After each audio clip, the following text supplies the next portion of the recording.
Hey everybody, my name is Vijay. I'm one of the contributors to SubQuery Network. And yeah, today I'm with a virtual workshop on data indexing. Thanks a lot for inviting us. SubQuery supports Concordium, and that's exactly what we wanted to talk about today and share some insights about. So here is an agenda of our short workshop. We'll be starting with the problem discovery, then I'll present the solutions that SubQuery is giving. Also, then we'll switch from theoretical part to a practical one. I'm going to be showcasing a demo. Finally, yeah, we have a Q&A for any questions out there.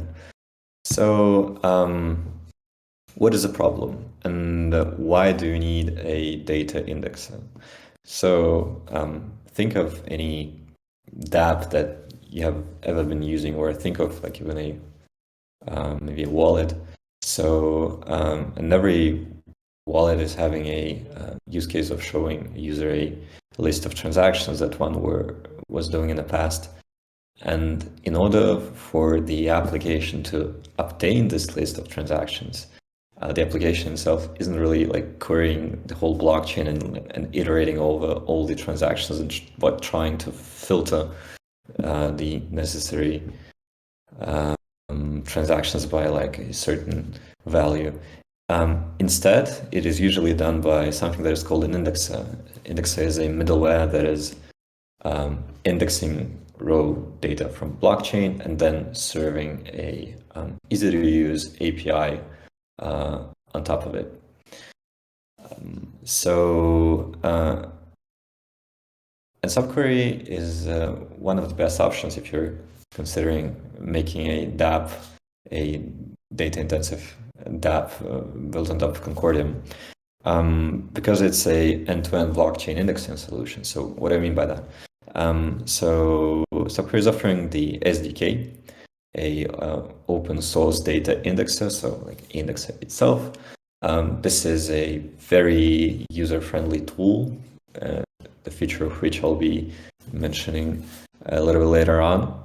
But when you have successfully run your project locally and validated that it's working properly, that it's saving data in the correct way and serving data consequently in the correct way, then you'll probably want to think about hosting your indexer somewhere.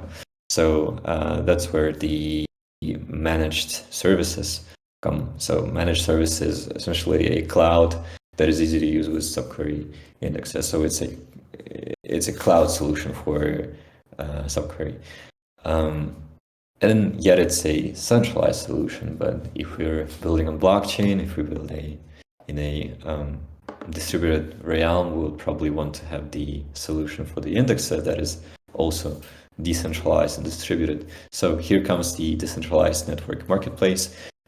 It's one of the kind solution for a decentralized indexing, and it's not going to be a topic of this workshop. So this workshop is mostly about the data indexer itself, and those are about the deployment. But if you're interested in knowing more about the decentralized network, yeah, you can browse all the info on the website. So why SubQuery? So first of all, it's completely open source. Everything is in GitHub, and you can make contributions to the code, or you can even view the requirements engineering there. It's very easy to use because it is Docker friendly, so you can run any SubQuery project like locally in Docker to consequently publish it to like any cloud that you wanted to. So it can either be, again, the managed services created by SubQuery or your own cloud, just because it's Docker, and yeah, you can you can deploy it anywhere. It's very simple to use because essentially I have to configure three kind of files. Those are schema, manifest, and mapping files. I'm going to be talking about it a little bit later. It's customizable, and so by that I mean that you can in fact like query anything from blockchain. Yeah, I'll be going through the Concordium specific row entities a little bit later, but yeah, those are supported because SubQuery Concordium is built on top of Concordium SDK, so everything is supported by default. SubQuery is feature rich. It supports many different features for several blockchain kinds and several blockchain architectures. It's really fast. It's real time. Also, it's multi-chain. So from a single SubQuery project, you can actually connect to multiple chains and handle data from there within a single API. So let's say you're trying to build a bridge or something that implies the cross-consensus messaging, for instance. And in this case, you'll probably be interested in the transaction execution across several networks. That means you have to connect to multiple networks and handle data from there. And yeah, you're having this out-of-box solution to connect to multiple networks with SubQuery. It's really flexible. Again, you can deploy it locally. You can deploy it on managed services and decentralized services. And finally, it's compatible. Compatible with 120 plus networks, including Concordium. And as part of this workshop, we've also prepared a starter project that you can clone and run. So you can see the QR code on the right-hand side. We can also browse the URL, and I'll be going through this example just now. So obviously there are the prerequisites to run the SubQuery projects locally. First of all, you have to have Node.js installed. You have to have Docker installed to run the project. Telling you have to have the SubQuery CLI installed as well. Is my voice slow? All right, maybe. Well, I can hear you well. All right. Yeah, I'm just seeing a comment in the chat. All right, so, and the third prerequisite is SubQuery CLI, which is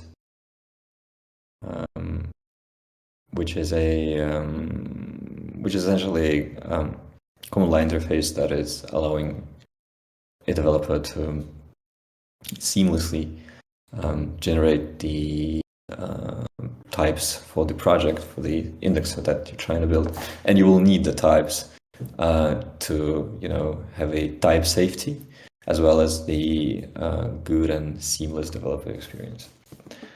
So essentially, there are three simple steps that have to be done. Three types of files that will have to be configured. First of all, it's a schema file that is defining the shape of data one to index. Secondly, there is a manifest file that is allowing the user to configure the endpoints, filters to manifest exactly which raw data one would like to fetch from blockchain. And finally, there are mapping files. So mapping files is a connector of manifest and schema. Essentially, it's allowing you to transform your data, transform the raw data that is being fetched from blockchain and save it as part of the entity that are being derived in the schema file. So again, on the left-hand side, there is a code of the starter project that we prepared, and also we have prepared a guide. So guide is just something more detailed than I'm about to show you about our starter guide. So before we move to a practical part, are there any questions about a theoretical one? Well, I don't think so. We can continue. All right, wonderful. So you should be able to see my VS Code, right? Yes. Cool. It's really easy to start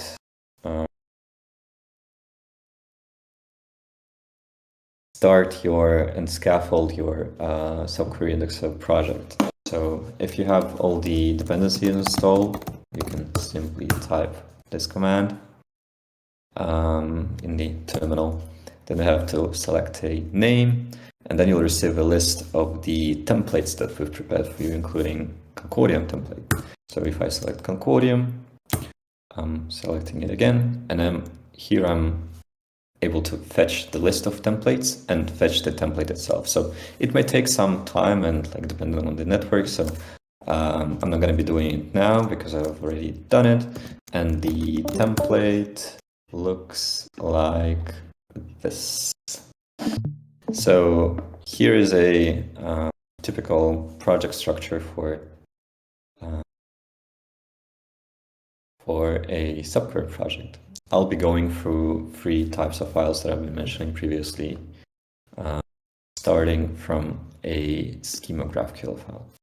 So the goal of this starter was to index all transfer transactions, updated transaction events, as well as block rewards for bakers or validators on the Concordium network. So here we are stating that we want to eventually serve in the API those three entities: transfer, updated, and block accrue reward. So we can give any name to it.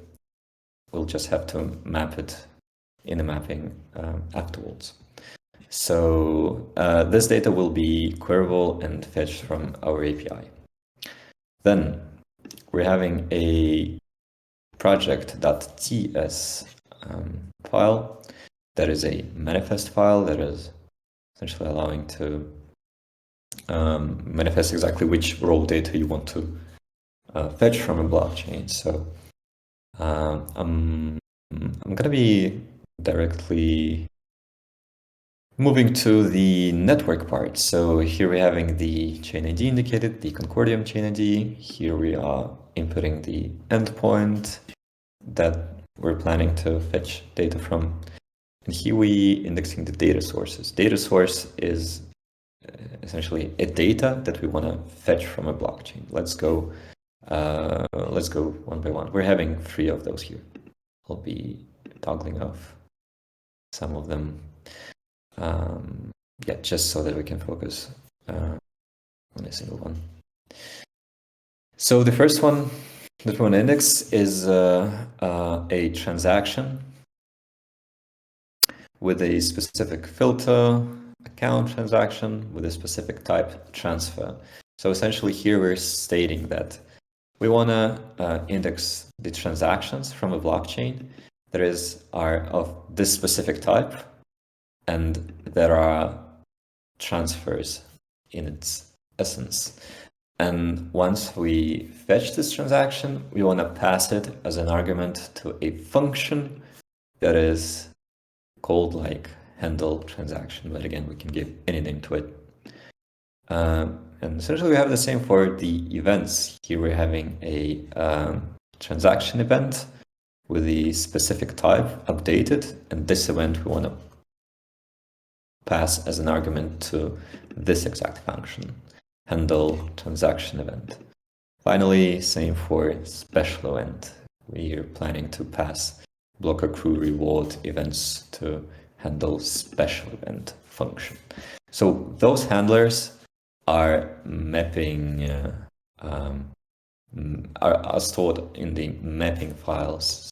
They're allowing you, again, just to connect the raw data fetched from blockchain with the entities here.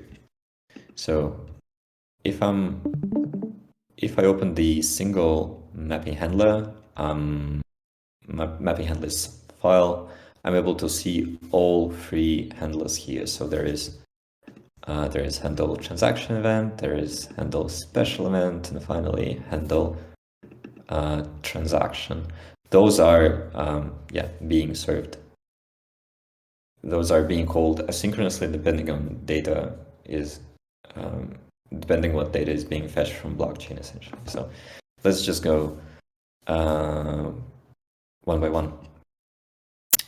So in handle transaction, we are we are passing the transaction as a input, and then we're just starting to populate the previously created entity called transfer here with data from the transaction. So for instance, for block, we're accessing the block object of tx, and then from that object we're accessing block height. And it's really easy to use, it's really easy to read, and as you can see, it's a TypeScript code. So essentially you can write here anything. You can also like do some third-party calls if you're interested, and it shouldn't be blockchain data. You can call any API and make it work asynchronously with the SubQuery specific code here. And those are the dependencies that are being automatically generated by our CLI. So if I drop to the scripts, here you'll be able to see that essentially there are 3 scripts that we're going to be using. We're going to be building a project, we're going to be doing a code generation, and finally we're going to be starting it in Docker. There's also a dev script that is just a combination of 3 of above. So if I now type yarn code gen, you can see that I'm having several files automatically generated. So I'm having a schema for transfer, updated, and block accrue generated. Those are called the models, and those are stored here. So for instance, if I access transfer, I'm seeing that the model, the TypeScript model of this class, the transfer class, is identical to the code that we've manifested here. So you don't really have to look here. It's an automatically generated code that is just like ensuring type safety and making the development better. So, and consequently, we are just using this, using those types from the imported dependencies and populating it. Finally, we just save the record, and voila. We do this similar for the event handling. Within the event handling, handle transaction event. So, but instead here we're passing a event instead of a transaction. And for events, we're having a different set of objects. So, for instance, to access the transaction hash, we're calling the transaction object from the event itself, and then we're calling the hash of it. And it's similar with the special event. Again, there will be slightly different objects for every primitive that we support for each specific blockchain family. So now what I have to do is to run a project because it's developed, and I can do it from Docker. And as I've previously shown you, we have a special dev function that is first be generating the code, so ensuring that we're having all the dependencies for mapping files here generated. Then we will build the project with those dependencies, and finally we will run the Docker compose. So if I type yarn dev, fingers crossed, fingers crossed it will run, because there's always a risk that your project won't run during the demo, you know.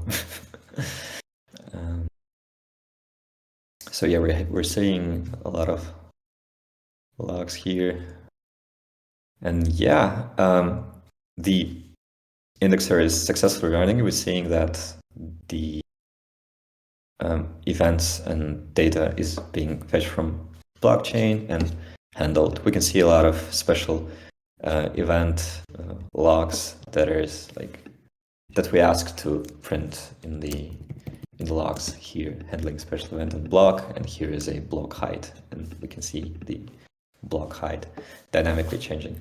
All right, and since we have the project run in Docker, we can start querying it.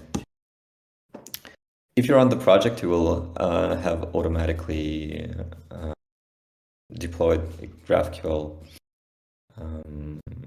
query UI on your port 3000. And for all the entities that you've previously saved in, previously manifested in schema file, are queryable now. So in our case, there are 3 of them. There are transfers, block accrue rewards, and finally updated. So if I press a play button now, I'll fetch data from blockchain, the index data. And as you can see, it's being returned, data for transfers, for block accrued, as well as updated. So let's just showcase, for instance, the updated hash. So that's how one of the updated events look in the blockchain explorer.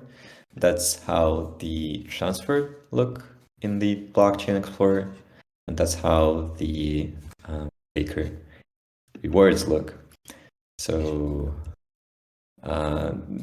essentially, we were able to fetch data from blockchain in its form, save it to a database, and then serve it to an application. So it's like viewing an explorer, but accessing it not from your favorite web browser, but from the API itself, which is the one of the best ways to access from the applications. Looks That's super. about it. Mm-hmm. It is super easy if you know what you are doing.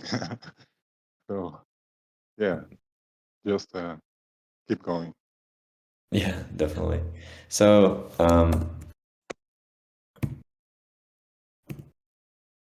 yeah, again, here is a matching result. Here is a data fetched from blockchain. Here is transaction ID. Here we can see the value of the special reward, and it's matching to the one that is in the Explorer.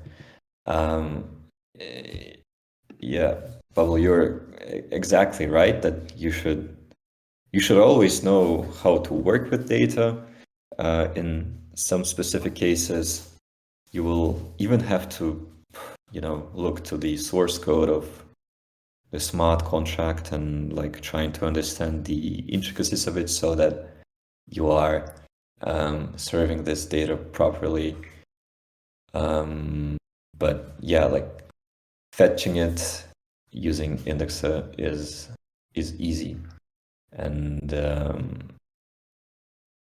it's much easier to use a developed Indexer than making your own. So a quick summary of what we've just went through. Which is the SubQuery. There are 3 simple steps that we covered during the demo. And finally, we started indexing the transfer transactions, updated transaction events, and block rewards. So Great. yeah, a little word about the SubQuery network. It's our decentralized marketplace. Be sure to check it out. That is one of the best ways to deploy your index in the decentralized form.